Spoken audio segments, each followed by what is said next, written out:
সৌর্য দেখল শ্রীমন্তী অয়নকে ছেড়ে আলাদা ঘুরছে। এদিকে দিশার বর সৌরভ শ্রীমন্তীকে একা ঘুরতে দেখে ওর দিকে এগোল। সৌরভ প্রথম থেকেই শ্রীমন্তীকে পছন্দ করত। পাকে চক্রে ওর বিয়েটা দিশার সঙ্গে হয়েছে ঠিকই, তবে সে আজও শ্রীমন্তীকে পছন্দ করে। সবথেকে বড় কথা, সে এখনও শ্রীমন্তীর মন পাওয়ার জন্য অনবরত চেষ্টা করে চলেছে। যদিও শ্রীমন্তী কখনোই সৌরভকে বিশেষ পাত্তা দেয়নি। অয়নের জামাকাপড় দেখেছ? এত দামি ব্র্যান্ডের জামাকাপড় শ্রীমন্তীই কিনে দিয়েছে ওই ভিখারিটাকে। মেয়েটা আজকাল কিন্তু অয়নকে একটু বেশি ভাও দিচ্ছে। একটু বেশি লাফাচ্ছে এরা। এবার দেখ আমি কি করি। আরে অয়নবাবু, আজ ব্র্যান্ডের জামাকাপড় পরে বউয়ের পয়সায় ভালোই ফুটানি চলছে দেখছি। না হলে তোমার মতো একটা হদ্দ বেকারের কি আর ক্ষমতা আছে এসব দামি পোশাক পরার? আশেপাশে থাকা কিছু লোক সৌর্যের কথায় হেসে উঠল। ঠিক তখনই দিশাও হাতে মদের গ্লাস নিয়ে এগিয়ে এলো ওদের কাছে। আরে অয়নদা, সব ঘর জামাইরাই শ্বশুরবাড়ির পয়সায় জীবন চালায়, তাতে কার কি সমস্যা? তুমি যদি তোমার বউয়ের পয়সায় বসে খাও তাতে ক্ষতি কি? আচ্ছা ঠিক আছে বাবা, সরি, কিন্তু দিশা, তোর কি মনে হয় শ্রীমন্তী এই ভিখারিটাকে সত্যি ভালোবাসে? কেন, তোর তা মনে হয় না বুঝি? ওই দেখ, শ্রীমন্তী ওই কোণে অন্য কারোর সাথে ব্যস্ত, আর এখানে ওর বর বেচারা চুপচাপ একা দাঁড়িয়ে। দিশা অয়ন দুজনেই সৌর্যর কথা শুনে সেদিকে তাকিয়ে দেখল শ্রীমন্তী সৌরভের সাথে কথা বলছে। ঠিক তো, পার্টিতে অন্তত অয়নকে একা ছাড়া ঠিক হয়নি শ্রীমন্তীর। তুমি মন খারাপ করো না অয়নদা, এসো আমরা সবাই একসঙ্গে এনজয় করি। নিজের হাতে থাকা মদের গ্লাসটা অয়নের দিকে এগিয়ে দিল দিশা। সরি দিশা, আমি এসব খাই না।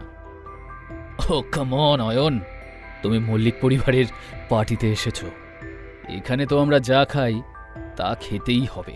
আফটার অল একটা রেপুটেশনের ব্যাপার আছে তো, তাই না? অয়ন বাধা দিয়েও নিজেকে ওদের হাত থেকে ছাড়াতে পারল না। এদিকে সুরভি দেবী সৌর্যর বাবার সাথে পার্টিতে এসে উপস্থিত হলেন। শ্রীমন্তীর দাদু সুবীরবাবু এ সময় উপস্থিত গেস্টদের সঙ্গে কথা বলছিলেন। আর ঠিক তখন সৌর্য জোর গলায় চেঁচিয়ে অয়নের দিকে সকলের দৃষ্টি ফেরায়। Ladies and gentleman, meet my cousin's husband Ayan, Mallick পরিবারের জামাই। শুধু তাই নয়, এর একটা ইন্টারেস্টিং বংশ পরিচয় রয়েছে যেটা আমরা কেউ জানি না, কিন্তু আজ সবকিছু অয়ন আমাদের বলবে। ও কোন বংশের ছেলে, কি কাজ করে, কেন আমাদের পরিবারের সঙ্গে সম্পর্ক জুড়েছে, সব বলবে অয়ন। কি অয়ন, বলতে পারবে তো?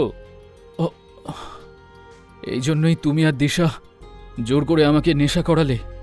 আমি কে যখন এতই জানার শখ, তখন শোনো। ততক্ষণে ওদের চারপাশে লোক জড়ো হয়ে গিয়েছিল। সবাই বেশ আয়েশ করে যেন নাটক দেখছিল। মাই ডিয়ার শালাবাবু, সবার আগে আমি তোমার ব্যাপারে কিছু বলতে চাই। তুমি হলে লোভী আর স্বার্থপর একটা লোক। মল্লিক ইন্ডাস্ট্রিজের পুরো ব্যবসাটা তুমি হাতিয়ে নিতে চাও। সেই কারণে শ্রীমন্তীকেও তুমি নিজের রাস্তা থেকে সরিয়ে দিতে চাইছো। আর হ্যাঁ, তুমি তো আমার আর শ্রীমন্তীর সম্পর্কটাও শেষ করে দিতে চাও।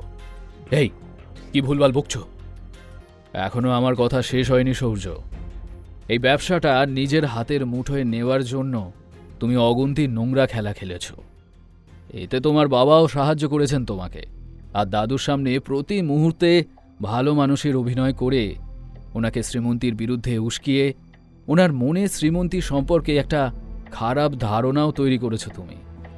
অয়ন, কি বলছো তুমি? আরে দাদু ভাই, আপনাকে আর কি বলবো। আপনি শ্রীমন্তীকে কাজের সুযোগ দিলেও বিশ্বাস করেন সৌর্যকেই। আপনি মন থেকে চান কোম্পানির প্রতিটা কাজের দায়িত্ব সৌর্যই সামলাক। সৌর্যকে আপনি বিশ্বাস নয়, অন্ধবিশ্বাস করেন। তাই অফিস সংক্রান্ত কোনো সিদ্ধান্ত নিলে তা সৌর্যর পক্ষে আর শ্রীমন্তীর বিপক্ষেই নেন। অয়নদা, ভুলে যেও না কার সঙ্গে কথা বলছো। দাদু কিন্তু আমাদের গুরুজন। আরে দিশা যে, তা তুমি আর সৌর্য যে শ্রীমন্তীর বিরুদ্ধে একজোট হয়েছ সে আন্দাজ আমি অলরেডি করেছি। যদিও তুমি সৌর্যর কাজিন, কিন্তু তোমাদের দুজনের মধ্যে যে ঝামেলা আছে তা বেশ বুঝি আমি। কিন্তু শ্রীমন্তীর ক্ষতি করার সময় তোমরা দুজন এক হয়ে যাও, আর এই জন্যই তোমরা দুজনে আমাকে জোর করে নেশা করিয়েছ। কিন্তু জেনে রাখো, আমি শ্রীমন্তীর পাশেই আছি। ওর কোনো ক্ষতি আমি হতে দেব না।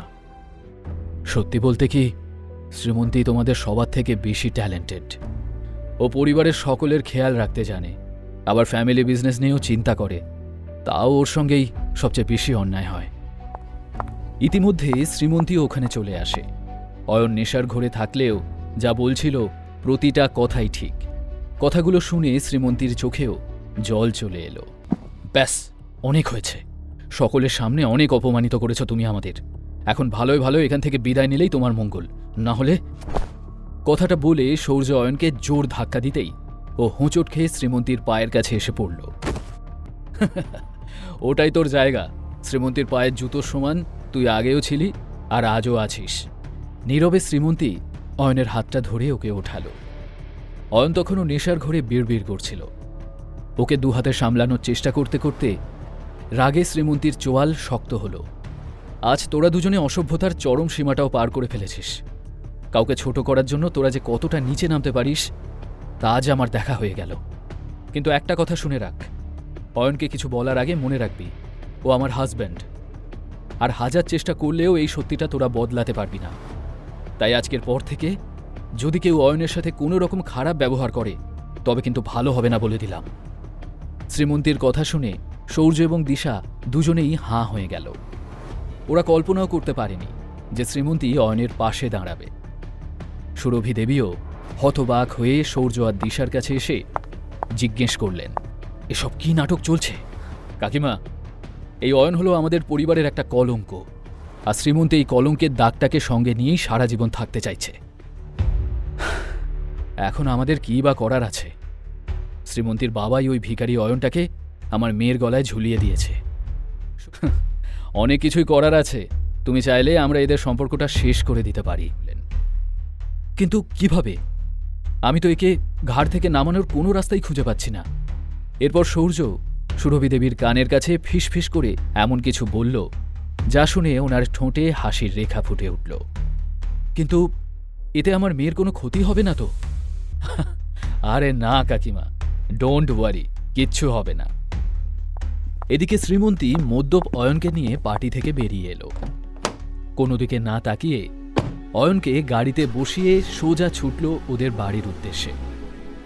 শ্রীমন্তী বুঝতে পারছিল যে পার্টিতে সৌর্য আর দিশার জন্যই পরিস্থিতি এতটা জটিল হয়ে উঠেছিল। কিন্তু এটা ভেবে শ্রীমন্তীর ভালো লাগছিল যে অয়ন যা যা বলেছে সবটাই শ্রীমন্তীর মনের কথা। এই সত্যি কথাগুলো শ্রীমন্তী বরাবর বলতে চেয়েছে, কিন্তু পারেনি। বাড়ি পৌঁছে অয়নকে ওর বিছানায় শুইয়ে দিল শ্রীমন্তী। শ্রীমন্তী, আমি তোমাকে ভীষণ ভালোবাসি। আজকের ঘটনার জন্য সরি, কিন্তু এতে আমার কোনো দোষ নেই।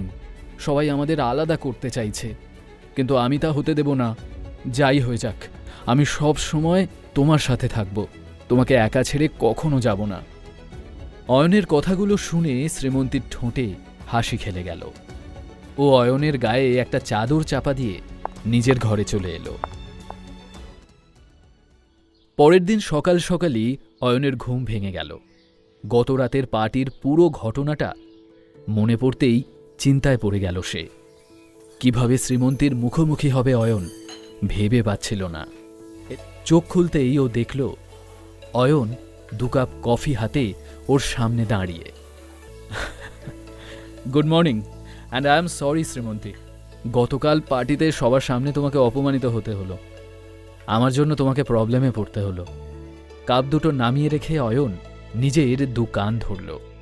ওকে বাচ্চাদের মতো কান ধরতে দেখে হাসি পেয়ে গেল শ্রীমন্তীর। তবে তা প্রকাশ না করে চুপচাপ বাথরুমে চলে গেল সে। ঠিক তখনই ওর ফোনটা বেজে উঠল।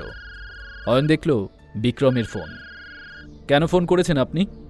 আপনি কি কোনো সিদ্ধান্ত নিলেন ছোটবাবু, নাকি আমাদেরকেই কিছু করতে হবে? আমি তো আগেই বলেছি আপনাকে যে আমাকে কিছুতে জড়াবেন না। এরপর থেকে আমাকে আর ফোনও করবেন না। আমি চাই না কেউ জানুক যে আমি কোনো ধনী ব্যবসায়ী পরিবারের ছেলে। এই বিষয়টা যেন সিক্রেট থাকে একদম। কিছুক্ষণ পর শ্রীমন্তী রুমে এসে ড্রেস পরার জন্য আলমারির দিকে এগোলো।